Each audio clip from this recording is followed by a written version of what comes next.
প্রিয় লিসেনার্স, আজকের এপিসোডে একটি ঘটনা আপনাদের সাথে ইনশাল্লাহ শেয়ার করব।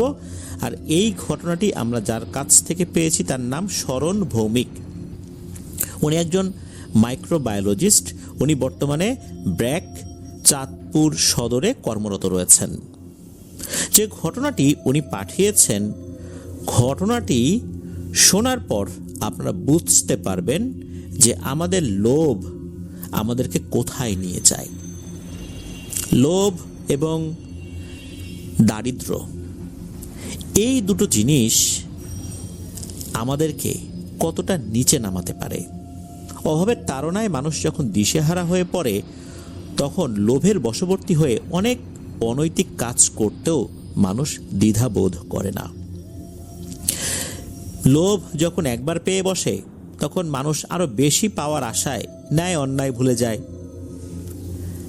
আর মানুষ যখন দরিদ্র থাকে, অভাবের তাগিদে বা বেঁচে থাকার তাগিদে মিথ্যা কথা বলা, চুরি করা, এমনকি প্রতারণার আশ্রয় নিতে অনেকেই বাধ্য হন। ক্ষুধার জ্বালা অনেক সময় মানুষকে বিবেকহীন করে তোলে। কিন্তু লোভ মানুষকে অতি দ্রুত ধনী হওয়ার স্বপ্ন দেখায়। আর সেই স্বপ্নে বিভোর হয়ে মানুষ অবৈধ পথে অর্থ উপার্জনের চেষ্টা করে, যা ব্যক্তি, সমাজ, দেশ সব কিছুর জন্যই ক্ষতিকর। এমনই ঘটনা আজকে আপনাদের সাথে শেয়ার করব। ঘটনায় চলে যাবার আগে কয়েকটি কথা যেটা সবসময় বলি, এই ভিডিওর লাইক বাটন প্রেস করতে ভুলবেন না। ভিডিও লিঙ্কটাও বেশি বেশি করে শেয়ার করে দেবার অনুরোধ করছি, যাতে আরও অনেকেই আমাদের সাথে যুক্ত হয়ে আফনান দ্য হরর ওয়ার্ল্ডের ঘটনাগুলো শুনতে পারে। তারাও আমাদেরকে ঘটনা পাঠাতে উৎসাহ বোধ করতে পারে। আপনারা আমাদেরকে ঘটনা পাঠাতে পারেন লিখে বা রেকর্ড করে afnanthehorrorworld@gmail.com এই ইমেল অ্যাড্রেসে। ইমেল অ্যাড্রেসের স্পেলিংটা বলে দিচ্ছি, AFNANTHEHORRORWORLD afnanthehorrorworld@gmail.com। ঘটনা কেমন লাগছে তা জানিয়ে ভিডিওর কমেন্ট সেকশনে কমেন্ট করতে পারেন। এছাড়া আমাদের ফেসবুক পেজের গ্রুপ তো রয়েছে আফনান দ্য হরর ওয়ার্ল্ড নামে, সেখানে গিয়েও আপনারা আপনাদের মতামত জানাতে পারেন। চলুন ঘটনায় চলে যাব। আমাদের এবারের হরর নাইট এপিসোডের 91তম যেই আয়োজন, সেই আয়োজনে যেহেতু একটি ঘটনা, তাই ঘটনাটি কিছুটা বড় হবে বুঝতেই পারছেন। এই ঘটনাটি শরণ ভৌমিক ভাই উনি সংগ্রহ করেছেন ওনার এক সহকর্মীর কাছ থেকে। ঘটনাটির সময়কাল 1960-এর দশকের মাঝামাঝি কোনো একটা সময়। তো ওনার সহকর্মী ঘটনাটি শুনেছেন তার বাবার কাছ থেকে।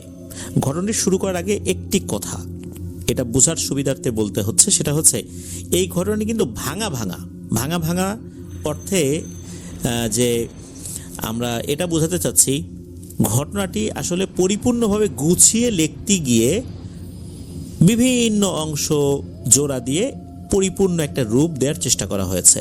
কিন্তু ঘটনাটি কিন্তু ভাঙা বা বিচ্ছিন্ন ছিল। এই বিচ্ছিন্ন ঘটনা যেগুলো মানুষের মুখে মুখে ছিল, সেগুলো মানুষ বিভিন্ন সময় বলেছে, আলোচনা করেছে।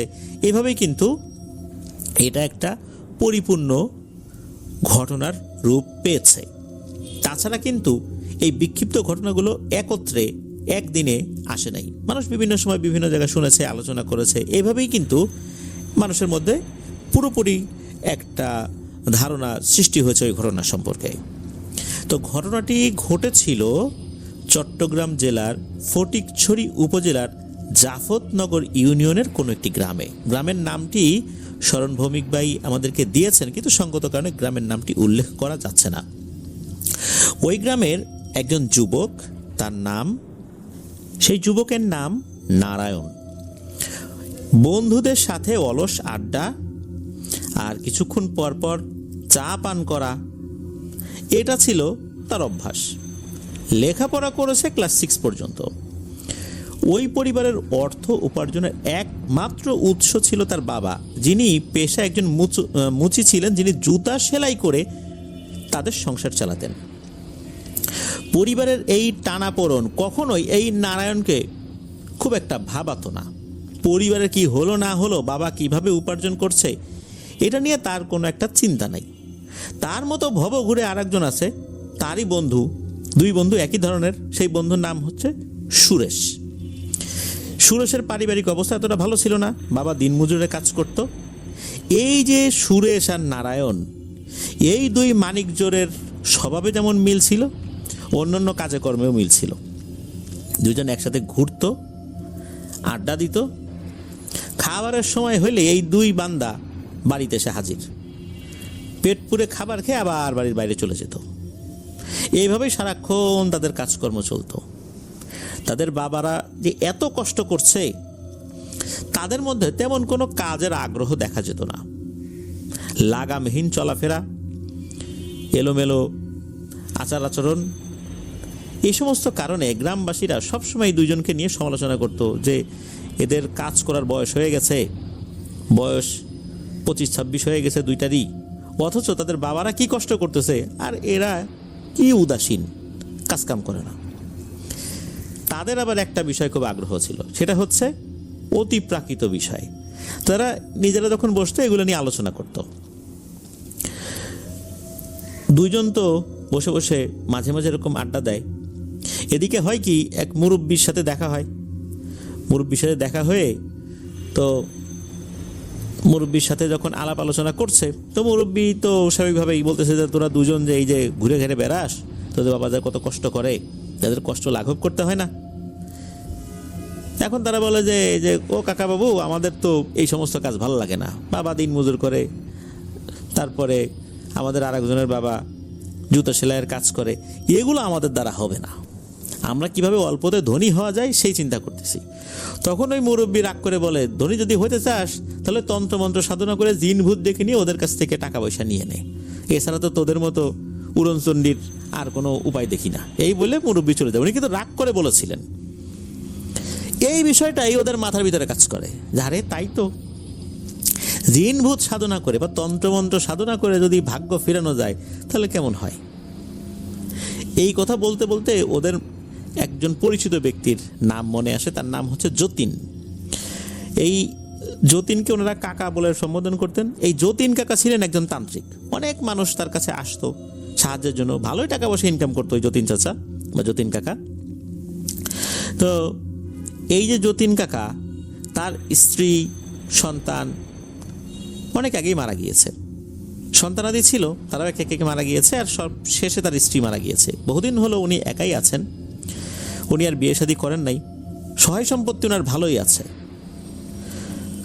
শোনা যায় যে এই যে যতীন কাকা, উনি নাকি অনেক ধরনের পিশাচ সাথে নিয়েই ঘোরেন সবসময়। এই যে নারায়ণ, যিনি নারায়ণ বলছেন যে হ্যাঁ রে সুরেশ, যতীন কাকার বাড়ির দিকেও যেতে তো মাঝে মাঝে ভয় করে।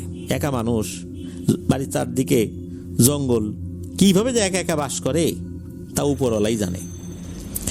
সুরেশ তখন নারায়ণকে বলছে যে চল না একদিন যাই কাকার কাছে, গিয়ে বলি যে আমরাও কিছু শিখতে চাই, একটু ভাগ্য ফেরাতে চাই, এই সমস্ত কথা বলি। তাই তো অল্প সময়ই আমরা ধনী হয়ে যেতে পারবো। এইসব জুতা সেলাই করা, দিন মজুরের কাজ করা, এগুলো আমাদের দ্বারা হবে না। ওগুলো আমাদের বাপসা ছাড়া করছে এক সময়, আমাদের থেকে এইগুলো বাদ দিয়ে দিতে হবে, আমরা এগুলো পারবো না। নারায়ণ আবার বলতেছে যে হ্যাঁ যাবো তো বটেই, চিন্তা কর একবার যে আমরা মানুষ হয়ে পিশাচকে নিয়ন্ত্রণ করতেছি, কি দারুণ একটা ব্যাপার। তো এটা নিয়ে দুজন মজা করছিল। কয়েকদিনের মাথায় তারা একটা নির্দিষ্ট ডেট ফিক্স করে ফেললো যখন এই যতীন কাকার বাড়িতে যাবেন। তো যতীন কাকার বাড়িতে তারা গেছেন, সন্ধ্যার পরেই গেছেন, অনেক রাত্রে যান নাই। সন্ধ্যার পরপরই যখন গেছেন তখন দেখা গেল যে যতীন কাকা বাড়ির বাইরেই আছেন। উনি ধূপ জ্বালিয়েছেন, ধূপের গন্ধ, আরও কিছু জিনিস হয়তো উনি জ্বালিয়েছেন যেগুলোর গন্ধ পাওয়া যাচ্ছিল।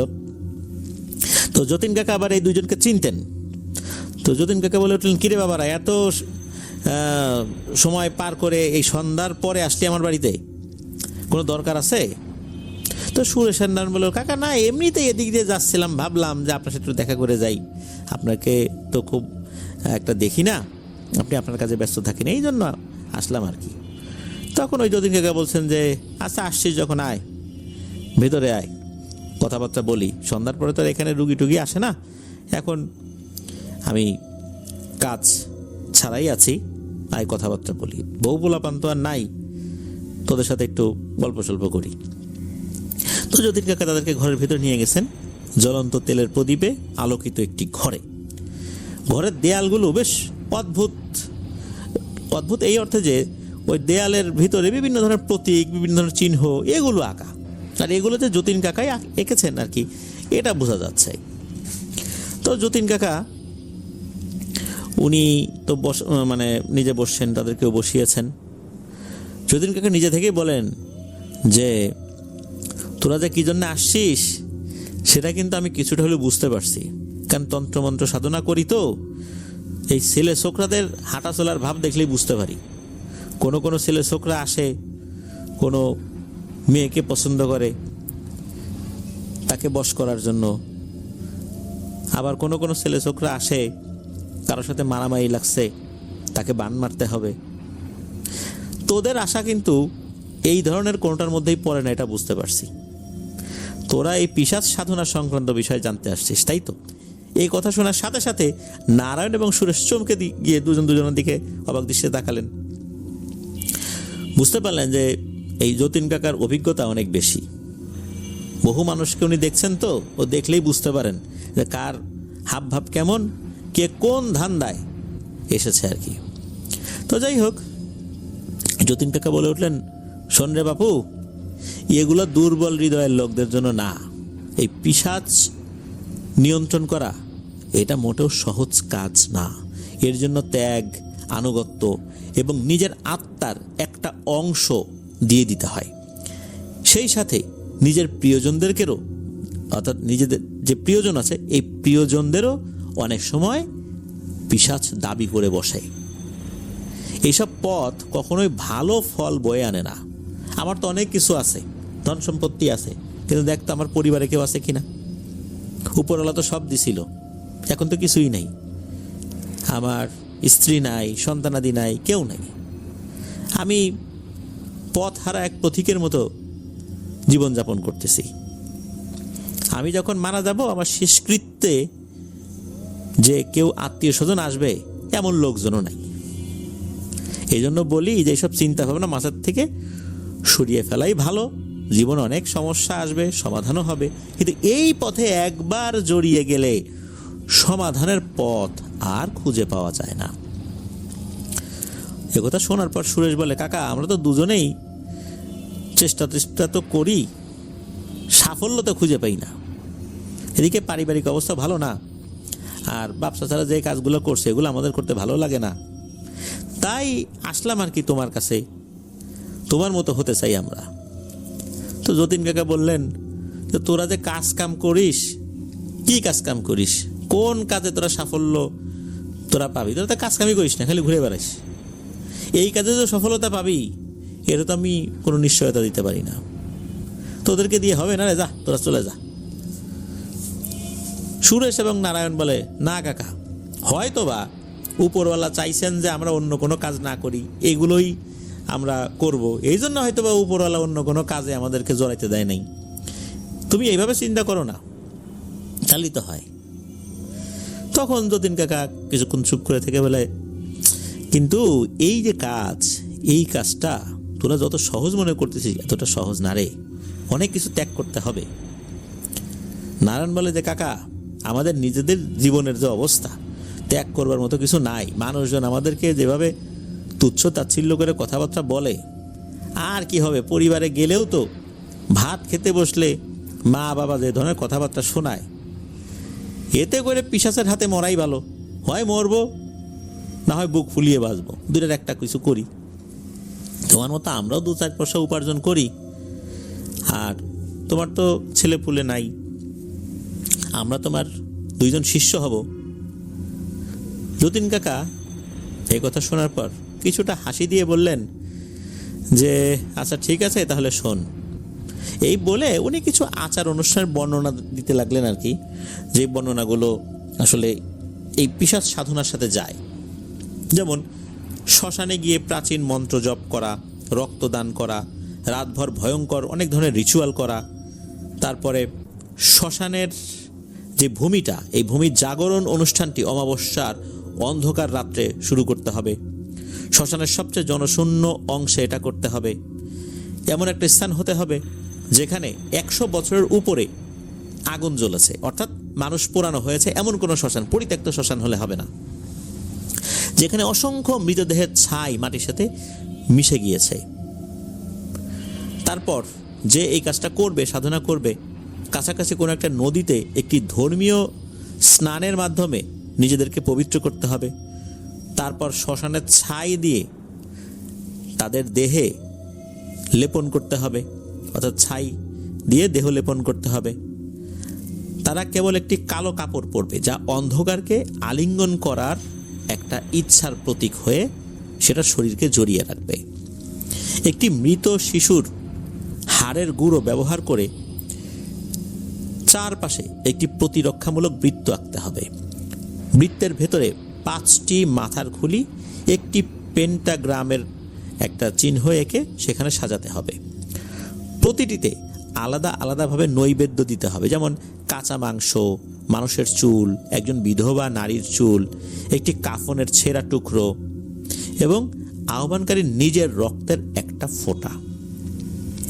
রাত ধরে যিনি আহ্বান করবেন, অর্থাৎ যিনি এই কাজটি করবেন, রাত ধরে আহ্বানকারীকে একটি নির্দিষ্ট মন্ত্র জপ করতে হবে। আর এই মন্ত্রের মাধ্যমে পাতাল থেকে ভয়ঙ্কর এক পিশাচকে ডাকা হবে।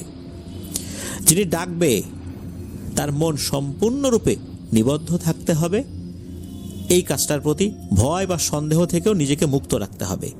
যে কোনো দ্বিধা বা দোদুল্যমানতা এই বৃত্তটা ভেঙে ফেলতে পারে, অর্থাৎ এই প্রতিরক্ষামূলক যে বৃত্তটা রয়েছে এটার কার্যকারিতা নষ্ট করে দিতে পারে। আর পিশাচের ক্রোধের জন্য তাদের জীবনকে ঝুঁকিপূর্ণ করে তুলতে পারে। আহ্বানকারীকে একটি বলি দিতে হবে।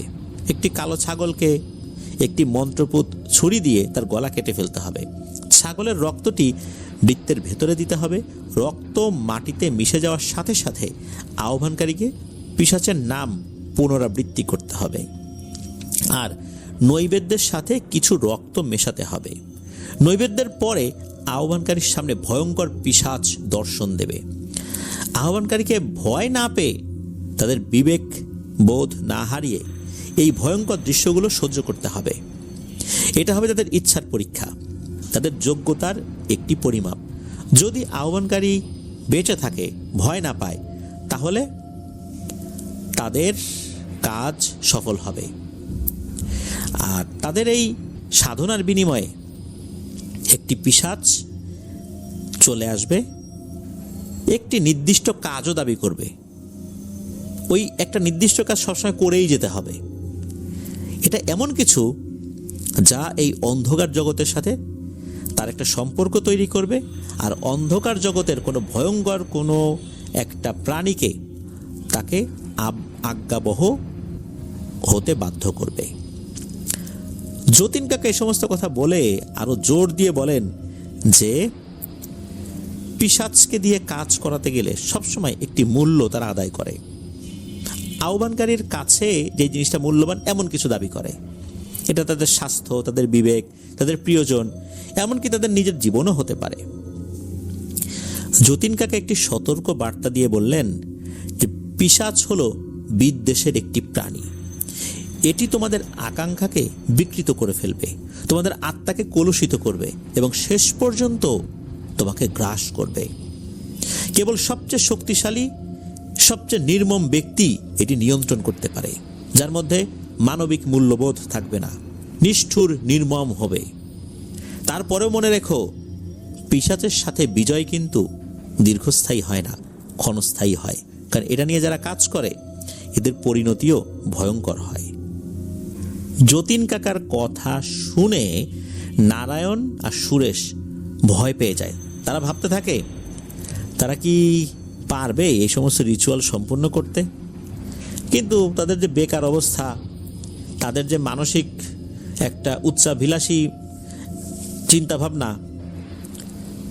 আর গ্রামবাসীর যে কটূক্তি কথাবার্তা, তারপর আবার গরিব অবস্থা, তারা সিদ্ধান্ত নিল যে তারা রিচুয়ালগুলো করবে। সুরেশ যতীন কাকাকে বললেন যে কাকা আমরা প্রস্তুত, তুমি শুধু বলো আমাদেরকে কি করতে হবে।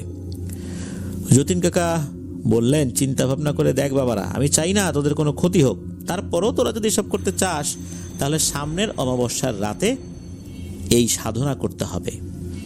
আর এটার জন্য তোদের মানসিক প্রস্তুতিরও প্রয়োজন। যতীন কাকা সতর্কবাণী সত্ত্বেও নারায়ণ এবং সুরেশ ক্ষমতা এবং উন্নত জীবনের আকাঙ্ক্ষায় ডুবে গিয়েছিল। তারা ঝুঁকিগুলিকে একটি প্রয়োজনীয় জুয়া হিসাবে দেখেছিল, যেটা একটা জুয়া খেলার মতো। ভাগ্য যদি সহায় হয় একবারে ধনী হয়ে যাব, আর না হলে তো সব হারিয়ে নিঃস্ব হয়ে যাব। যতীন কাকা তাদেরকে বলেছিলেন যে এখন বাড়ি চলে যা, গিয়ে চিন্তা কর, পরবর্তীতে আমাকে জানাবি। সুরেশ আর নারায়ণ বাড়িতে চলে আসে। কিছুদিন চিন্তা ভাবনা করার পর তারা সিদ্ধান্ত নেয় যে তারা এই কাজগুলো করবে। তারা যতীন কাকার সাথে দেখা করে আর বলে যে কাকা আমরা রাজি। যতীন কাকা বলেন যে তাহলে অমাবস্যার রাতের আগের দিন আমার বাড়িতে চলে আসবি, আমি বলে দিব কিভাবে কি করতে হবে। তারা ঠিক অমাবস্যার আগের দিন চলে যায় যতীন কাকার বাড়িতে। যতীন কাকা তাদেরকে সব বুঝিয়ে দেন কিভাবে কি করতে হবে। নারায়ণ এবং সুরেশ যতীন কাকার তত্ত্বাবধানে তার উপস্থিতিতেই অমাবস্যার অন্ধকারতম রাতে শ্মশানে প্রবেশ করেন। ওই শ্মশানে দিনের বেলাতেই একটি লাশ পোড়ানো হয়েছিল। সেই লাশের পোড়া গন্ধ এখনো রয়ে গেছে চারপাশে। ভয়ঙ্কর নিস্তব্ধতা সেখানে ছিল। তারা সেখানে যাবার পর একটি নির্দিষ্ট জায়গা বেছে নেয়। সাবধানতার সাথে সেখানে প্রতিরক্ষামূলক বৃত্তটি তারা আঁকে। প্রাচীন মন্ত্রগুলো তারা উচ্চারণ করতে থাকে। এই যে সুরেশ এবং নারায়ণ, এরা তো নতুন, এদের কণ্ঠে কিন্তু ভয় এবং উত্তেজনার মিশ্রণ ছিল। তারা নৈবেদ্য সাজান, অর্থাৎ ভোগ সাজান, যাতে ছিল রক্ত, কালো তিল, আরো বিভিন্ন ধরনের জিনিসপত্র ছিল আর কি। এই কাজগুলো তো তাদের জীবনে প্রথমেই এরকম ভয়ঙ্কর কাজে তারা হাত দিয়েছে। তো অনুষ্ঠান শুরু হয়ে যায়, তাদের এই সাধনার যে অনুষ্ঠান আর কি। নারায়ণ এবং সুরেশ তারা আস্তে আস্তে এই যতীন কাকার আগে থেকেই বলে দেয়া জিনিসগুলো তারা করে যাচ্ছিল। আসলে এরকম কাজ এগুলো অত্যন্ত কঠিন। কিছু সময় করার পরপরই হঠাৎ করে ভয়ঙ্কর একটা গর্জন তারা সবাই শুনতে পায়। আর এই জিনিসটা ছিল অনেকটা গোলাকৃতির। বড় কোনো গোল পাথর যদি গড়িয়ে গড়িয়ে আসতে থাকে, মনে হচ্ছে এরকম কোনো একটা জিনিস গড়িয়ে গড়িয়ে আসছে, সেটা এমনভাবে আসছে মাটি থরথর করে কাঁপছে, মনে হচ্ছে অনেক জোরে ভূমিকম্প হচ্ছে। ওই জিনিসটা কাছাকাছি এসেই থেমে যায়। আর ওই জিনিসটা গোলাকৃতি থেকে একটা বড় লম্বা সাইজের একটা বিদঘুটে অবয়বের রূপ লাভ করে। এটা শরীরে অনেক বড় বড় লোম ছিল, এটা বোঝা যাচ্ছে। এটা এমনভাবে হুঙ্কার দিতে থাকে, মনে হচ্ছে আশেপাশের গাছপালা এই হুঙ্কারেই ভেঙে চুরে শেষ হয়ে যাবে। এই জিনিসটা যখনই দেখেছে সুরেশ এবং নারায়ণ, সুরেশ আসলে বুঝতে পারে নাই যে এরকম ভয়ঙ্কর কিছু হঠাৎ করে সামনে চলে আসবে। এই জিনিসটা দেখেই সুরেশ ভয়ে কি করছে, ওই বৃত্ত থেকে বের হয়ে দিয়েছে একটা দৌড়। আর যখনই দৌড় দিয়েছে ওই পিশাচটা তাকে ধরার জন্য ছুটে যায়। ওই সময় যতীন কাকা যে কাজটি করেন, দ্রুত ওনার জানা একটা মন্ত্র পড়েন, দ্রুত গতিতে এই সুরেশকে আবার উনি টেনে বৃত্তের ভেতরে নিয়ে আসেন। পিশাচ তাকে ওই তাৎক্ষণিক কোনো ক্ষতি করতে পারে না, তবে যা ক্ষতি হবার হয়ে গেছে। কিন্তু এই যে নারায়ণ, সে কিন্তু ওইভাবে ভয় পায়নি, সে ওইটার ভিতরেই বসেছিল। এদিকে এই যে সুরেশ, সে কিন্তু ততক্ষণে অজ্ঞান হয়ে গেছে। এদিকে যে কি হচ্ছে এটা আর সুরেশের জানা নাই। পাশে যতীন কাকা বসে আছে। হঠাৎ করে নারায়ণের সামনে একটি ছায়ামূর্তি মাটি ফুঁড়ে বের হয়।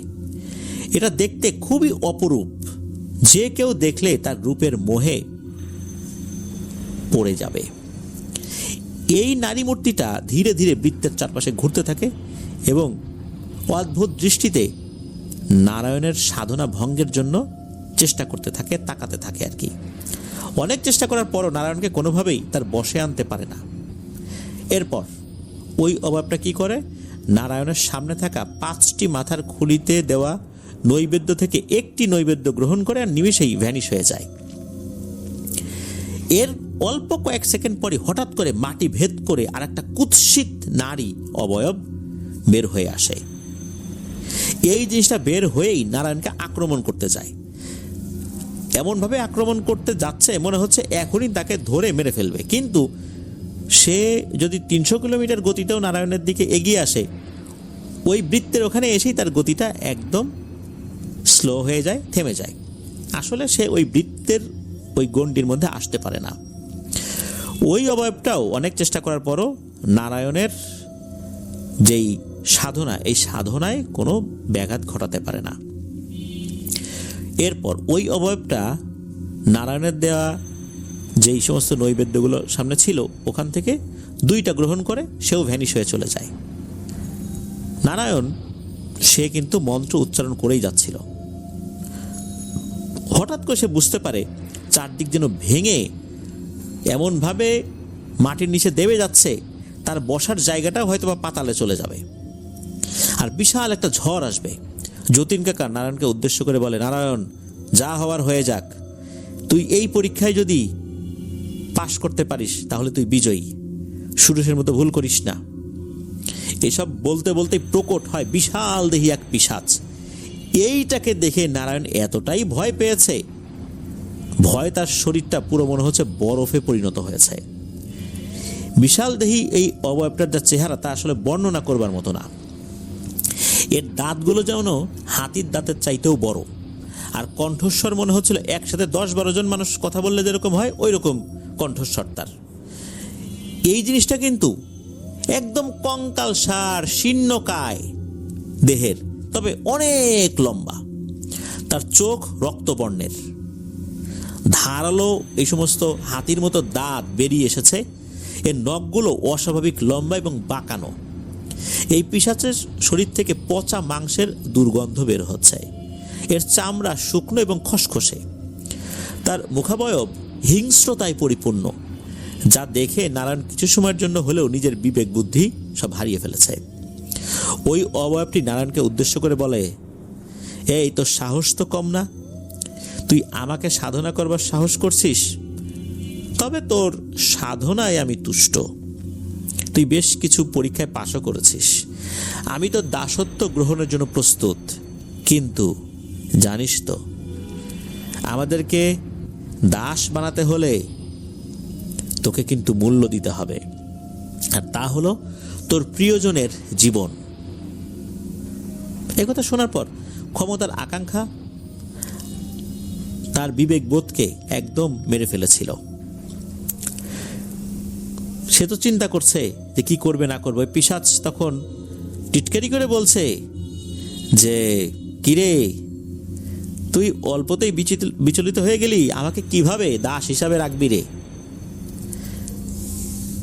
আর পিশাচ এটাও বলে, এখন যদি তুই বলিস যে না, আমার কথা শুনবি না, আমাকে দাস হিসাবে রাখবি না, তাহলে তোরকে যে আমি কি করব তুই তো বুঝতে পারতেছিস না। যেহেতু তুই আমাকে ডেকেছিস, আমি চলে আসছি, এখন তো তোকে আমার কথা শুনতেই হবে। নারায়ণ তখন বুঝে ফেলে যে এখন আর তার কোনো উপায় নাই, সে যা ভুল করার করে ফেলছে, এখন এই পিশাচের কথা শুনতেই হবে। ওই সময় নারায়ণ পিশাচের দাবিতে রাজি হয়।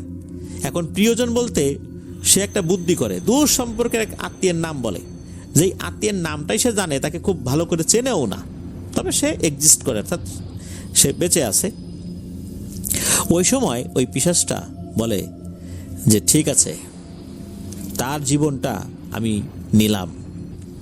এরপর ওই অবয়বটা নারায়ণের দেয়া বাকি নৈবেদ্যগুলো গ্রহণ করে এবং নারায়ণের দাসত্ব গ্রহণ করে। ওই পিশাচটা নারায়ণকে বলে, প্রতি বছর ঠিক আজকের এই রাত্রে একটা প্রাপ্ত বয়স্ক মেয়েকে নাকি বলি দিতে হবে ঠিক এই জায়গাতে। এইরকম একটা শর্ত দিয়ে দেয়। আর ওই পিশাচটা এটাও বলে দেয়, যদি তুই এইটা করতে কোনো একটা সময় ব্যর্থ হোস, তাহলে তোর পরিণতি হবে কিন্তু খুবই খারাপ। এসব কিছু শোনার পর নারায়ণ মাথা নেড়ে সূচক ইশারা দেয় যে হ্যাঁ, সে সেটা করবে। এদিকে সুরজ তো অজ্ঞান হয়ে পড়ে আছে, তার তো কোনো খোঁজ খবর নাই যে দিন দুনিয়া কি হচ্ছে। যতীন কাকা তো উনি ওই সময় কথা বলতে পারবেন, উনি শুধু বসে আছেন গুরু হিসাবে, এছাড়া উনি কোনো কাজ করতে পারবেন না। মাঝে একবার পরামর্শ দিয়েছেন, এর বাইরে কোনো কাজ করতে পারবেন না। যতীন কাকা আর নারায়ণ দেখলেন যে ওই পিশাচটা এরপরে কোথায় যেন মিলিয়ে গেল। এরপর যতীন কাকার নারায়ণ সুরেশকে নিয়ে যতীন কাকার বাড়িতে চলে আসেন। সকাল হলে সুরেশের জ্ঞান ফেরে। যতীন কাকা এবং নারায়ণ দুজনকে উদ্দেশ্য করে বলে যে বুঝতে পারছি যে তোমাদের কাজ হয়ে গেছে, আমি তো পারলাম না। যতীন কাকা বলেন যে তোমার সাথে যে কি হবে আমি জানি না, আমি বারবার বলছি এসব কাজ এত সহজ নয়, ভয়ঙ্কর পরিণতি ডেকে আনে এগুলো। তোরা তো আমার কথা বুঝবার চেষ্টা করিস নাই। যাই হোক, একজন সফল হয়েছে, এখন তুই বাড়ি যা, বাড়ি গিয়ে বিশ্রাম কর। নারায়ণকে বলে যে তুইও বাড়ি যা, বাড়িতে গিয়ে বিশ্রাম কর, সময় হলে আমি শুধু নারায়ণকেই ডাকবো, এরপর অন্যান্য জিনিস বুঝাই দিব। নারায়ণের মুখে ছিল বিজয়ের হাসি, কিন্তু সুরেশের মুখে ছিল গত রাতের ভয়, আতঙ্ক, যা তাকে ধীরে ধীরে শেষ করে দিচ্ছিল। কিছুদিনের মধ্যেই এই যতীন কাকা নারায়ণকে তার জানা সব তন্ত্রমন্ত্র শিখিয়ে দেন, আর তার অধীনে থাকা কিছু পিশাচকে নারায়ণকে দান করে দেন। পিশাচদেরকে বলেন যে আমার কাজকর্ম শেষ হয়েছে, আমি একজন যোগ্য শিষ্য পেয়ে গেছি, এখন থেকে তোমরা তার কথাই শুনো। তো এই দিকে সুরেশের অবস্থা কিন্তু খারাপ। অল্প কিছুদিনের মধ্যে শুকিয়ে একদম কাঠ হয়ে যায়, নাওয়া খাওয়া বাদ দিয়ে দেয়, সারাদিন ঘরের মধ্যে থাকতো, কারোর সাথে ঠিকঠাক মতো কথাই বলতো না। নারায়ণ বেশ কয়েকবার সুরেশের সাথে দেখা করতে গেলেও সুরেশ তার সাথে দেখা করেনি। সে এমন ভাব করতো যেন সে নারায়ণকে চেনেই না। নারায়ণ এবং সুরেশের দেখা দেখিও বন্ধ হয়ে যায় আস্তে আস্তে। সুরেশ মানসিকভাবে এমন বিপর্যস্ত হয়ে গিয়েছিল, ধীরে ধীরে সে মানসিক ভারসাম্য হারিয়ে ফেলে। নিজের কৃতকর্মের জন্য অনুশোচনা এবং মানসিক যন্ত্রণা সহ্য করতে না পেরে সুরেশ আত্মহত্যা করে। কিছুদিন যেতে না যেতে বার্ধক্যজনিত কারণে যতীন কাকাও মারা যান। যতীন কাকার শেষকৃত্য নারায়ণ সম্পন্ন করেন। যতীন কাকার মৃত্যুতে নারায়ণ ভেঙে পড়েন, কারণ তার ক্ষমতার উৎস ছিলেন এই কাকা। এখনো কাকার কাছ থেকে সবকিছু শিখে উঠতে পারেন নাই উনি। শোক কেটে উঠতেই নারায়ণ বিয়ে করে। এই পিশাচ সাধনায় কিন্তু বিয়ে করতে নিষেধ ছিল না, এই জন্য সে বিয়ে শাদী করেছে। যতীন কাকা যতটুকু শিক্ষা দিয়েছিলেন, আর ওই যে পিশাচ, ওই পিশাচটার মাধ্যমে নারায়ণ অনেক ক্ষমতা এবং সম্পদ লাভ করে, সে অনেক ধনী এবং প্রভাবশালী হয়ে ওঠে। ধীরে ধীরে নারায়ণের আত্মা এমনটাই কলুষিত হয়ে যায়, সে নিষ্ঠুর, স্বার্থপর আর নির্দয় হয়ে যায়। তার মধ্যে মানবিক গুণাবলী সব লোপ পায়। পিশাচকে ব্যবহার করে নিজের স্বার্থ সিদ্ধি করে, একসময় তার উপর কর্তৃত্বও চালায়, অর্থাৎ পিশাচের উপরও সে কর্তৃত্ব চালাচ্ছে। পিশাচ তো তার দাসত্ব মেনেই নিয়েছে। এই পিশাচও নারায়ণের ইচ্ছার সাথে আবদ্ধ, তাকে বিভিন্ন উপায়ে সম্পদ অর্জনে সাহায্য করে। এর মধ্যে ছিল মানুষের ব্যবসায়িক চুক্তিতে হস্তক্ষেপ, লুকানো ধন সম্পদ খুঁজে বের করা, বিশেষ করে এই যে গুপ্তধন খুঁজে বের করা, এটাকেই মেইন টার্গেট নিয়েছিল নারায়ণ। আর অন্যদেরকে শোষণ করা, এটাও কিন্তু একটা স্বাভাবিক ব্যাপার ছিল নারায়ণের কাছে। নারায়ণ শুধু তার গ্রাম, ইউনিয়ন না, বিস্তীর্ণ এলাকা জুড়েও অনেক প্রভাব অর্জন করেছিল। মানুষ তাকে সম্মান, ভয় দুটোই করত। কিছু মানুষ তার অনুগ্রহ চাইতেও শুরু করেছিল, কিছু মানুষ তাকে ভয় পেত, তার রাগ এড়ানোর জন্য তাকে বেশ তোষামোদি করত। নারায়ণ পিশাচকে ব্যবহার করে নারায়ণের বিরোধিতাকারীদের নিয়ন্ত্রণ, ক্ষতি সবই করত।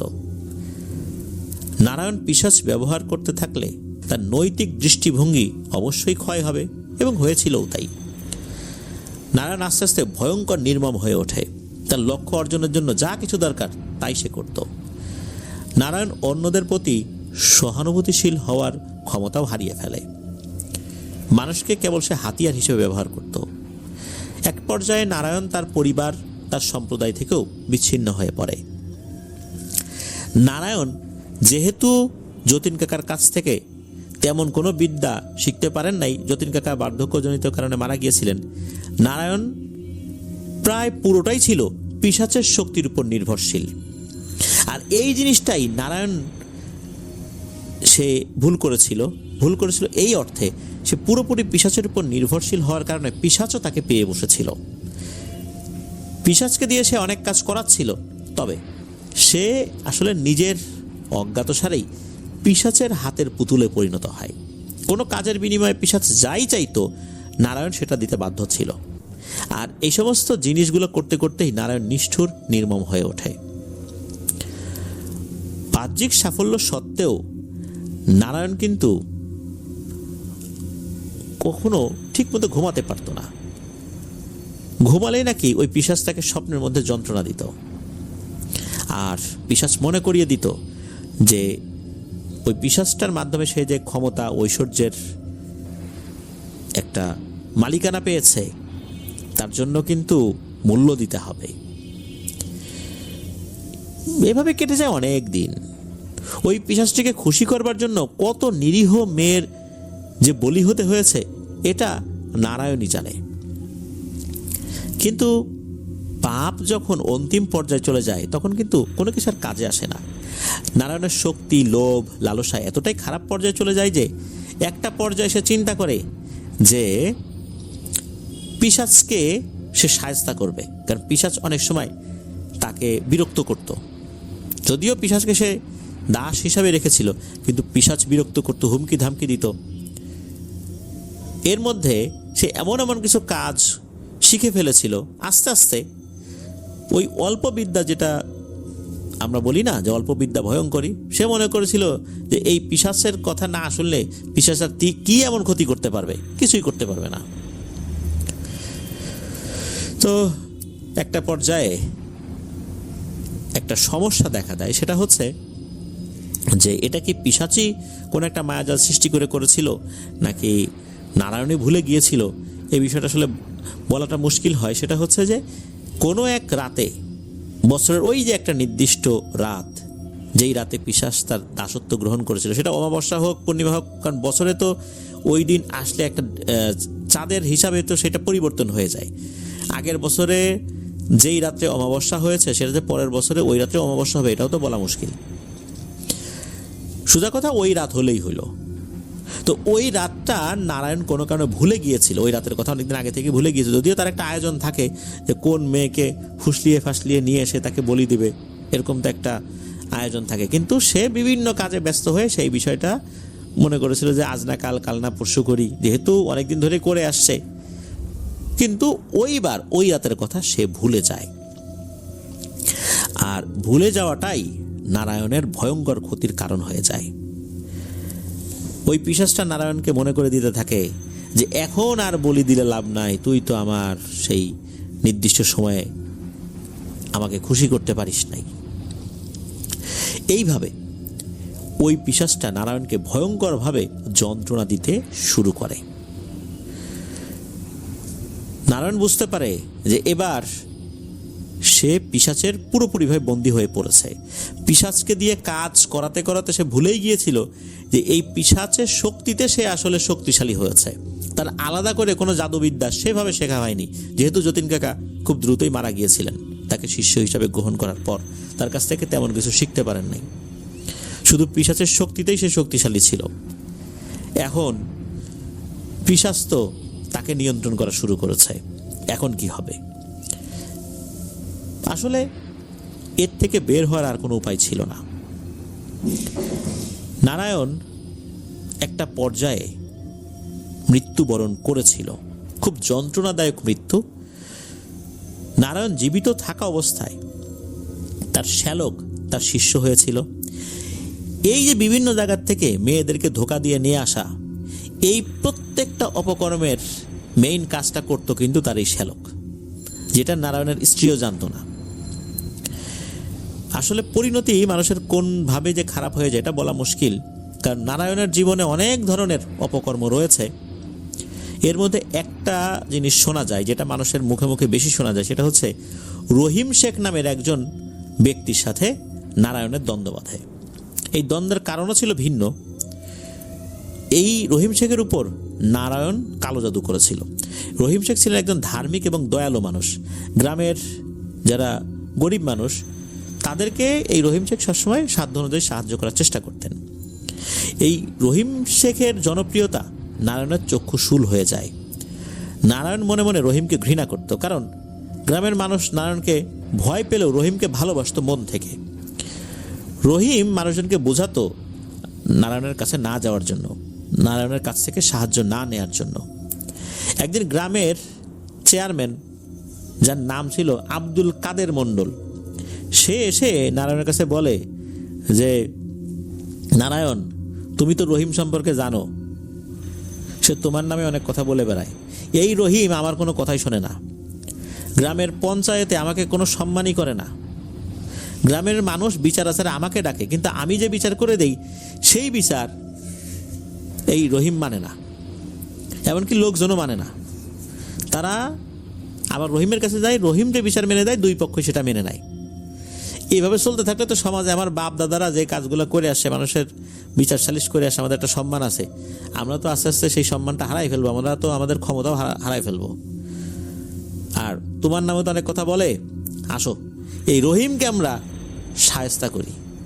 অনেকভাবে তো ওকে অপমান করার চেষ্টা করছি, কিন্তু ওইভাবে পারি নাই, আসো এইবার আমরা এই চেষ্টাটা করি। এই চেয়ারম্যান আব্দুল কাদের মণ্ডল এই নারায়ণকে আরো উৎসাহিত করে রহিমকে শায়েস্তা করার বিভিন্ন পদক্ষেপ নেওয়ার জন্য। নারায়ণ চিন্তা করলে, এইবার আমি একটা লোক পাইছি, চেয়ারম্যান যদি আমার পক্ষে থাকে তাহলে তো এই কাজটা আমি আরো সহজে করতে পারবো। এখন তো আমি আরো একটা স্ট্রং হাত পেয়ে গেলাম।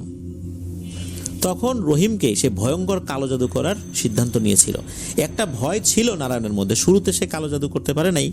যে ভয়টা ছিল সেটা হচ্ছে যে যদি রহিমকে কালো জাদু করা হয়, গ্রামবাসী যদি বুঝতে পারে, তাহলে গ্রামবাসী যারা রহিমের পক্ষে আছে তারা তো সব লাঠিসোঁটা নিয়ে একবারে আক্রমণ করবে। দিন দুপুরে আক্রমণ করলে ওই পিশাচ খুব একটা কাজ করতে পারবে না, কারণ পিশাচের সাথে তার একটা দ্বন্দ্ব সৃষ্টি হয়ে গিয়েছিল। আর এই সমস্ত বিষয়গুলো যখন চলছিল, একটা পর্যায়ে সে পিশাচকে আবার আহ্বান করে। পিশাচের সাথে তার একটা দ্বন্দ্ব চলছিল, তারপরও পিশাচকে বলে যে রহিম তার শত্রু, যে কোনো মূল্যে তাকে শেষ করে দিতে হবে। পিশাচ নারায়ণের প্রস্তাবে রাজি হয়। আর এই রাজির পেছনে একটা বিষয় ছিল, এর বিনিময়ে রহিমের পরিবারের একজনের জীবন দিতে হবে। নারায়ণ রাজি হয়ে, মানে রহিমের পরিবারের একজনের জীবন চেয়েছিল আর কি। নারায়ণ তো রাজি হয়ে গিয়েছিল যে রহিমকে তো মারবই, রহিমের পরিবারের একজনকে বলি হিসাবে নিব। পিশাচটি নারায়ণকে অমাবস্যার রাত্রে একটি যক্ষের ব্যবস্থা করতে বলে। তো কিভাবে করতে হবে পিশাচের সবকিছু বলে দেয়। নারায়ণ ঠিক পিশাচের কথা মতো অমাবস্যার রাত্রে শ্মশানে যান। নিস্তব্ধ অবস্থা সেখানে, গা ছমছমে পরিবেশ। ওই শ্মশান ঘাটের চতুর্দিকে ওই সময় পানি জমেছিল, সম্ভবত এটা বর্ষাকাল ছিল, যেন পানি জমেছিল আর কি। চারদিকে পানি, মাঝখানে উঁচু শ্মশান। সাধারণত শ্মশানগুলো একটু উঁচু করে করা হতো, বিশেষ করে কিছু কিছু জায়গায়, কেননা বর্ষার সময় যাতে হিন্দু সম্প্রদায়ের মানুষদেরকে পোড়াতে গিয়ে কোনো সমস্যা না হয়। তো ওই শ্মশানে পুরনো বেশ কিছু সমাধি ছিল, ঝিঝি পোকার ডাক আর হিম শীতল বাতাস। পুরনো একটা গাছের নিচে বসে পূজার আয়োজন শুরু করেছে। পূজার যে সমস্ত উপকরণগুলো ছিল সেগুলোই নিয়েছে। এক এক সময় এক এক ধরনের উপকরণ লাগে বিভিন্ন ধরনের কালো জাদুতে। তো ওই কালো জাদুতে কালো বিড়াল, সাপের রক্ত, মানুষের খুলি, মোমবাতি, জবা ফুল, সিঁদুর, আরো অনেক ধরনের জিনিস আছে আর কি। তো এই রক্ত যেগুলো, এগুলো মানুষের খুলির উপরে ঢেলে দিতে হয়, যেই রক্তটা খুলি বেয়ে বেয়ে পড়তে থাকে। আর এরপর মন্ত্র পাঠ করতে হয়। তো নারায়ণ তো মন্ত্র উচ্চারণ করছে। মন্ত্র উচ্চারণ করার কিছুক্ষণ যেতে না যেতেই হঠাৎ করে নারায়ণ নিজের মাথার চুল একটা একটা করে ছেঁড়া শুরু করে। এটা নাকি এই ধরনের পূজার একটা পদ্ধতি। মাথার চুল ছিঁড়ে এমনভাবে ছিঁড়তে হবে যে মাথা থেকে যেন রক্ত বের হয়, এবং ওই রক্তটা ওই যজ্ঞের আগুনে দিতে হবে। চারদিক কেমন করেই হঠাৎ করে যেন চুপ হয়ে যায়। এমন মনে হচ্ছিল দূর থেকে, অনেক দূরেও যদি মানুষ কথা বলে সেই কথাও কানে ভেসে আসবে, এতটাই চুপ হয়ে যায়। হঠাৎ করে একটা দমকা হাওয়া সবকিছু লণ্ডভণ্ড করে দিল, আর আগুনের শিখাগুলো নেচে উঠল। সেই আলো আধারের মধ্যে দেখা গেল একটা পিশাচের কুৎসিত ছায়া।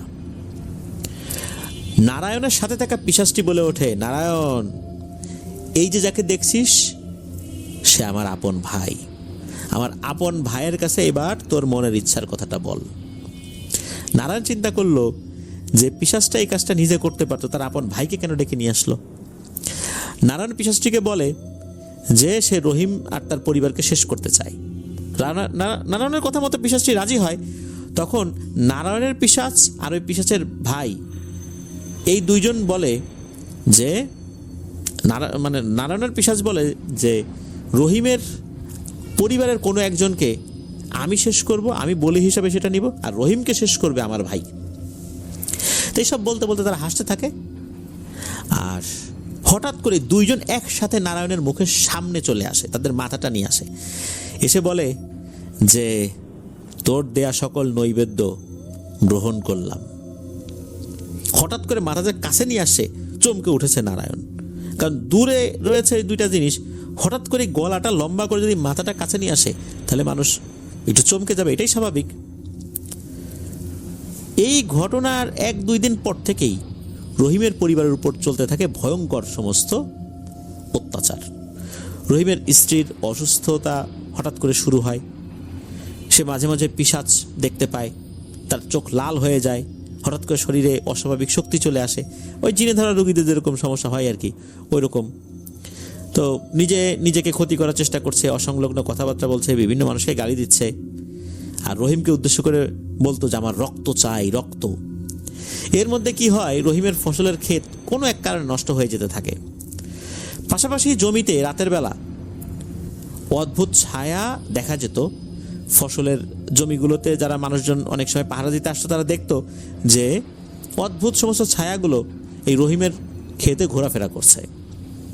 মানুষের আকৃতির মতো দেখা গেল, সেগুলো ছিল অনেক লম্বা আকৃতির, আর এদেরকে দেখা গেলে ভয়ঙ্কর রকমের মাংস পচা গন্ধ চতুর্দিকে ছড়িয়ে পড়ত। ধীরে ধীরে রহিমের গরুগুলো মারা যেতে শুরু করে। যে গরুটা মারা যায় তাদের শরীরটা অদ্ভুতভাবে বেঁকে যেত, চোখগুলো কোটর থেকে বেরিয়ে আসতো, এরকম একটা ভাব, আর চামড়ায় পিশাচের নখের দাগ দেখা যেত, যেটা মারা যেত আর কি। একদিন রাত্রে রহিম ঘুমাচ্ছে, তখন সে দেখতে পায় কুৎসিত দেখতে একটি পিশাচ টাইপের জিনিস স্বপ্নের মধ্যে তাকে তাড়া করছে, তার পরিবারের সদস্যদেরকে মারছে। ওই পিশাচটি রহিমের মৃত আত্মীয়দের রূপ ধরে দেখা দিত, তাদের কণ্ঠ নকল করে এমন সমস্ত কথা বলতো যা শুনে রহিমের মনে খুব কষ্ট হতো। আপনজনদেরকে পিশাচ রূপে দেখে রহিম দিশেহারা হয়ে যেত। ওই পিশাচগুলো রহিমকে তার পরিবারের ভবিষ্যৎ দেখাতো। সেখানে সে দেখতো যে তার সন্তানরা ধীরে ধীরে এই পিশাচের আক্রমণের শিকার হচ্ছে, তাদের শরীর বিকৃত হয়ে যাচ্ছে এবং তারা নিজেরাও একটা সময় পিশাচের মতো আচরণ করছে। এই দৃশ্য দেখে রহিমের মন খুব খারাপ হতে থাকে। পিশাচ রহিমের মনের গভীরে লুকানো ভয়গুলো আস্তে আস্তে বের করে আনতো। ছোটবেলার ঘটনা, ব্যর্থতা কিংবা প্রয়োজন হারানোর বেদনা সবকিছু যেন স্বপ্নের মধ্যে জীবন্ত হয়ে তার সামনে এসে দাঁড়াতো। ঘুম থেকে ওঠার পরও এই বিষয়গুলো সারাদিন তার মাথার মধ্যে ঘুরঘুর করত। রহিম সেই ভয়গুলোর সঙ্গে একা একাই লড়তে বাধ্য হতো। পিশাচ শুধু রাতের অন্ধকারেই নয়, দিনের আলোতেও রহিমকে ভয় দেখানো শুরু করলো। দিনের বেলায় সবকিছু স্বাভাবিক মনে হলেও হঠাৎ করে পিশাচের ছায়া পড়তো রহিমের উপর। চারপাশের পরিচিত মুখগুলোকে হঠাৎ করে সে দেখতো যে বিকৃত হয়ে গেছে। আশেপাশে যে লোকজনগুলো আসে তাদের চেহারাগুলো বিকৃত হয়ে ভয়ঙ্কর পিশাচের রূপ নিত, যা দেখে রহিম শিউরে উঠত। আসলে সেই মানুষগুলোর চেহারা ঠিকই ছিল। পিশাচ শুধু মানসিক ভয় দেখেই ক্ষান্ত হতো না, সে রহিমকে শারীরিকভাবেও নির্যাতন করা শুরু করলো। ঘুমের মধ্যে তার শরীর জ্বলা পোড়া শুরু হতো, মনে হতো কেউ যেন ধারালো অস্ত্র দিয়ে তার চামড়া ছিঁড়ে ফেলছে। শরীরে কালশিটে দাগ পড়তো, যা দেখে মনে হতো কেউ তাকে পিটিয়েছে। একদিন রাত্রে হঠাৎ রহিম খেয়াল করে তার হাত পাশে নাড়াতে পারছে না। তখন সে দেখে টিনের চাল ভেদ করে এক ভয়ঙ্কর পিশাচ ঢুকে পড়েছে। পিশাচটিকে দেখে রহিম মুহূর্তের মধ্যেই যেন তার বাক শক্তি হারিয়ে ফেলে। পিশাচটি হাসতে হাসতে বলে, কিরে রহিম, তোর কি তোর পরিবারের উপর কোনো মায়া নেই রে? পরিবারের সদস্যদের জীবন বাঁচানোর কোনো ইচ্ছা নেই তোর? যদি নিজের পরিবার জীবন বাঁচাতে চাস তবে নারায়ণের পায়ে গিয়ে পড়। পিশাচের কথা শুনে রহিমের মেরুদণ্ড দিয়ে যেন ঠান্ডা স্রোত বয়ে গেল। ওই সময় ওই পিশাচটা তার মাথাটা ঠিক ওই যে নারায়ণের মুখের সামনে যেভাবে নিয়ে আসছিল ওইভাবে সামনে নিয়ে আসে এবং বলতে থাকে, যা বলছি তাই কর। যখন এই কথা বলেছে, পিশাচের মুখ থেকে খুবই বিশ্রী রকমের দুর্গন্ধ বের হয়ে আসে, আর তার মুখ থেকে এক ধরনের তরল পদার্থ বেরিয়ে রহিমের পেটের উপরে পড়ে। এই দুর্গন্ধে রহিমের মনে হচ্ছে যে বমি হয়ে শরীরের ভিতরে থাকা সবকিছু বেরিয়ে যাবে। আর তখনই রহিম দেখতে পেল ওই পিশাচটি কোথায় যেন মিলিয়ে গেল। রহিম চিৎকার দিয়ে ওঠে, তার চিৎকার শুনে স্ত্রী ছেলে মেয়েরা সবাই জেগে যায়। রহিম আসলে কিছু বলতে পারছিল না, শুধু কান্না করছে যে কি হচ্ছে আমার সাথে, কেন এমনটা হচ্ছে, আমি কার কি ক্ষতি করলাম, আমি তো মানুষের জানা মতে কোনো ক্ষতি করি নাই। এদিকে দিন যত যায়, পিশাচগুলোর ভয়ঙ্কর তাণ্ডব রহিমের ছোট বাচ্চাদের উপর চলতে থাকে। গ্রামের মানুষজন রাতের বেলা রহিমের বাড়ির আশেপাশে যেতে ভয় পেত, কারণ তারা নাকি এমন কিছু অবয়ব দেখত যে অবয়বগুলো রহিমের বাড়ির চতুর্দিকে ঘোরাফেরা করে এবং ভয়ঙ্কর ধরনের আওয়াজও তারা শুনত। আস্তে আস্তে রহিমের পরিবারে শুরু হয় একের পর এক রোগ। রহিমের স্ত্রী গুরুতর অসুস্থ হয়ে পড়ে। গ্রামের ডাক্তার বা তাকে বাঁচানো সম্ভব না। রহিম বুঝতে পারে তারপর কালো জাদু করা হয়েছে। উনি আবার গ্রামের এক তান্ত্রিকের কাছে গিয়েছিলেন, জানতে পারলেন যে নারায়ণ এই রহিমের পরিবারের উপরে পিশাচের মাধ্যমে কালো জাদু করেছে। তান্ত্রিক রহিমকে জানান এই জাদু কাটানো খুবই কঠিন, তবে তিনি চেষ্টা করবেন। তান্ত্রিক একটা পূজা করেন, পিশাচকে ফিরিয়ে দেওয়ার চেষ্টা করেন, কিন্তু এই যে নারায়ণ, এই নারায়ণ কিন্তু ওই তান্ত্রিকের থেকে শক্তিশালী হওয়ার কারণে পিশাচকে আসলে ফিরিয়ে দেওয়া সম্ভব হয়নি। তখন তান্ত্রিক রহিমকে বলেন যে নারায়ণকে থামাতে না পারলে রহিমের পরিবারে কেউ বাঁচবে না। অল্প কয়েকদিনের মধ্যেই একদিন রহিমের ছেলের লাশ পাওয়া যায় পুকুরে। ছেলের শোকে রহিম প্রায় পাগলের মতো অবস্থা। শোক কাটতে না কাটতেই রহিমের স্ত্রীও মৃত্যুবরণ করেন। তিলে তিলে কষ্ট পেয়ে রহিমের চোখের সামনে তার স্ত্রীও মারা যায়। অনেক কবিরাজতান্ত্রিক দেখানোর পরও কেউ কিছুই করতে পারেনি। স্ত্রী ছেলে সবাইকে হারিয়ে পাগলের মতো ঘুরতে থাকে রহিম রাস্তায় রাস্তায়। রহিমের এই অবস্থা দেখে একদিন ওই তান্ত্রিকের মনে খুবই কষ্ট লাগে যে আসলে এরকম একটা ঘটনা ঘটে গেল রহিমের মতো ভালো মানুষের। তখন রহিমকে সে ডাকে বলে যে রহিম, তুমি কি প্রতিশোধ নিতে চাও? তোমার কি একবারও প্রতিশোধ নিতে মন চায় না? তান্ত্রিকের কথা শুনে রহিম একেবারে মুষড়ে পড়েন। পরিবারকে বাঁচাতে না পারার কষ্ট, এটা যে কি কষ্ট যারা পরিবার হারিয়েছে তারা বুঝতে পারে। রহিম ঠিক করলেন নিজের জীবন দিয়ে হলে নারায়ণকে তিনি প্রতিহত করবেন। একদিন গভীর রাত্রে যখন চারদিকে ঘুটঘুটে অন্ধকারে ডুবে আছে, রহিম ঘর থেকে বের হন, হাতে একটা পুরনো লাঠি, তার মনে অগাধ সাহস। তিনি জানেন পথটা কঠিন, তবে চেষ্টা করতে হবে। শেষ চেষ্টা হিসাবে রহিম গ্রামের তান্ত্রিকের কাছে যান। তান্ত্রিক রহিমকে একটা উপায় বাতলে দেন, বলেন যে নারায়ণের দুর্বলতা খুঁজে বের করতে পারলে তাকে হারানো সম্ভব। রহিম সেই দুর্বলতা খুঁজতে শুরু করেন। দিনের পর দিন তিনি নারায়ণের গতিবিধির উপর নজর রাখেন। অবশেষে তিনি জানতে পারেন নারায়ণ প্রতি অমাবস্যায় শ্মশানে গিয়ে পূজা করে, আর সেই পূজাই তার শক্তির উৎস। রহিম ঠিক করেন আগামী অমাবস্যায় তিনি নারায়ণের সেই পুজো ভণ্ডুল করে দেবেন। সেই রাত্রে রহিম একা শ্মশানে যান। চারদিকে ভয়ঙ্কর নিস্তব্ধতা। পুরোনো দিনের ভাঙাচোরা সমাধিগুলো যেন প্রেতের মতো দাঁড়িয়ে আছে সেখানে। দূরে আবছা আলোয় রহিম দেখতে পান নারায়ণ পূজা করছে, মন্ত্র ওড়াচ্ছে, আর আগুনের শিখাগুলো দাউ দাউ করে জ্বলছে। রহিম লাঠি হাতে এগিয়ে যান। হঠাৎ করে নারায়ণ চমকে ওঠে। রহিমকে দেখে সে প্রথমে ভয় পেলেও পরক্ষণে তাচ্ছিল্যের হাসি হাসে, বলে, আরে রহিম, তুই কি করতে পারবি? আমার পিশাচেরা তোকে ছিঁড়ে খেয়ে ফেলবে এখন। রহিম কিন্তু ভয় পায় না। রহিম বলে, আমার আর বাঁচার ইচ্ছাও নাই, আমার বাঁচতে ইচ্ছাও করে না। কেন করে না তা তুই জানিস, কারণ আমি আমার পরিবার পরিজনকে হারিয়েছি তোর কারণে। মানুষকে উপকার করা এটা যদি কোনো পাপ হয়ে থাকে তাহলে আমি সেই পাপী, সেই পাপের কাফফারা আমি দিলাম। তবে তোকে তো আমি আর নতুন করে কাউকে ক্ষতি করতে দেব না। তোর বিষয়ে আমি সব খোঁজ খবর নিছি। রহিম নারায়ণের দিকে লাঠি নিয়ে তেড়ে যান। এই যে নারায়ণের যে প্রতিরক্ষা বৃত্ত, এটাই তো কোনো পিশাচ ঢুকতে পারবে না, কিন্তু মানুষ কিন্তু এই জিনিসের মধ্যে অনায়াসে ঢুকতে পারবে, বেরোতে পারবে। তো রহিম তো লাঠি নিয়ে তেড়ে গেছে নারায়ণের দিকে। নারায়ণ তো কালো জাদু জানে, রহিম শুধু লাঠি চালাতে পারে, সে তো আর কালো জাদু জানে না। লাঠি নিয়ে নারায়ণকে ধামাধাম পিটানো শুরু করছে। আর রহিম এর ভিতরে যে কাজটি করেছে, নারায়ণের যজ্ঞের যে আগুন, মানে পূজার আগুন, এটা নিভিয়ে দিয়েছিল। পূজার আগুন নিভে গেছে, আর লাঠি দিয়ে পেটানো শুরু করছে নারায়ণকে। লাঠির আঘাতে নারায়ণ মন্ত্র পড়া বন্ধ করে দেয়, নারায়ণের শক্তি কমতে থাকে। আর ওই সময় নারায়ণের পিশাচেরা এসে রহিমকে আক্রমণ করেছিল। রহিম কি পিশাচের সাথে পারে? নিশ্চয়ই পারে না। রহিম হার মেনেছিল। রহিম শেষ শক্তি দিয়ে চিৎকার করেছিল। তার চিৎকার অনেকেই শুনেছিল। সে চিৎকার করে বলেছিল যে মৃত্যুতে আমার আর ভয় নাই রে, কিন্তু তোদের কাছে আমি হারবো না, মৃত্যুর আগ পর্যন্ত লড়াই করে যাব।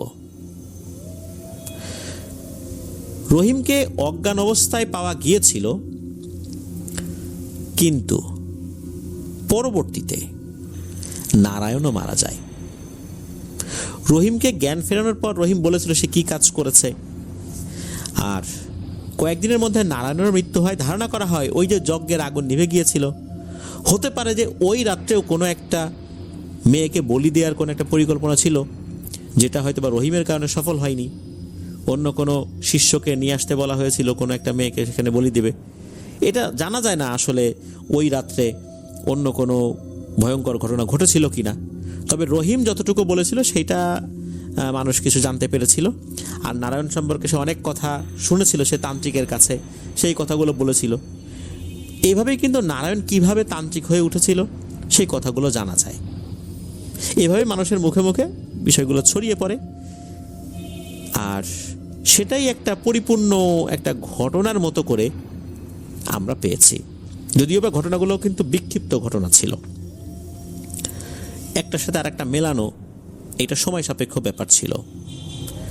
প্রিয় লিসেনার্স, আপনারা শুনলেন যে একজন তান্ত্রিক কিভাবে তান্ত্রিক হয়ে ওঠে। অনেক তান্ত্রিক কিন্তু পিশাচের শক্তিতে শক্তিশালী হয়ে ওঠে। এমন ঘটনা কিন্তু শুধু যে এই তন্ত্রমন্ত্রের জগতে রয়েছে তা নয়। আমরা অনেক সময় অনেক হুজুরদেরকে দেখে বিভ্রান্তিতে পড়ে যাই। সুন্দর সফেদ দাড়ি, উঁচু লম্বা নুরানি চেহারা, অনেক ক্ষেত্রেই দেখা যাচ্ছে যে তারা যে ভয়ঙ্কর জিন সাধক, এটা আমরা সাধারণ মানুষজন বুঝতে পারি না। আমরা তাদের কাছে যাই, অনেক কঠিন কাজগুলো দেখা যাচ্ছে করে দিচ্ছে।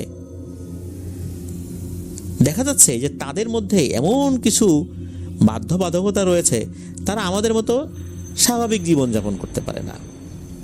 তারা চাইলেও সব জায়গায় যেতে পারে না। তারা নিজেদেরকে অনেক জায়গায় বন্দি করে রাখে, নিজেই ঘর বন্দি করে রাখে। তারা নিজেদের গণ্ডি ছাড়া বাইরে কোথাও যেতে চায় না বা যেতে পারে না, কারণ তাদের সাথে জিনেদের চুক্তি হয়েছে যে তারা যদি বাইরে বের হয় তাহলে মৃত্যু হবে। এরকম অনেক জায়গায় কিন্তু এগুলো রয়েছে। আমরা কিন্তু হুট করে কাউকে দেখেই বিশাল বড় বুজুর্গ ব্যক্তি, আল্লাহর ওলি, এইটা মনে করব না। তাদের দৈনন্দিন আমলগুলো দেখব যে তারা স্বাভাবিক জীবনযাপন করেন কিনা, অন্যান্য 8-10টা স্বাভাবিক আল্লাহওয়ালা ব্যক্তিদের মতো জীবনযাপন করেন কিনা, এই জিনিসগুলো কিন্তু আমাদেরকে দেখতে হবে। তাহলে কিন্তু বুঝতে পারবো যে তিনি আসলে জিন সাধক না অন্য কোনো কিছু। প্রিয় লিসেনার্স, আসলে লোভ মানুষকে কোন জায়গায় ঠেলে দেয়। এই যে আমরা যে বলি যে পিশাচ সাধনা, এই পিশাচ সাধনা এটা যে কখনোই ভালো ফল বয়ে আনে না, এটা বহু আগে থেকেই বিভিন্ন ঘটনার মাধ্যম দিয়ে আমরা জানি। এমনটা নয় যে এই ঘটনার মাধ্যম দিয়ে জানলাম। হ্যাঁ, এই ঘটনার মাধ্যম দিয়ে জানার একটা নতুন মাত্রা পেল, কিন্তু বাস্তবতা এটাই যে এগুলো কখনোই ভালো ফল বয়ে আনে না। আজকের এপিসোড এ পর্যন্তই ছিল। ধন্যবাদ জানাচ্ছি শরণ ভৌমিক ভাইকে আপনার পাঠানো ঘটনার জন্য।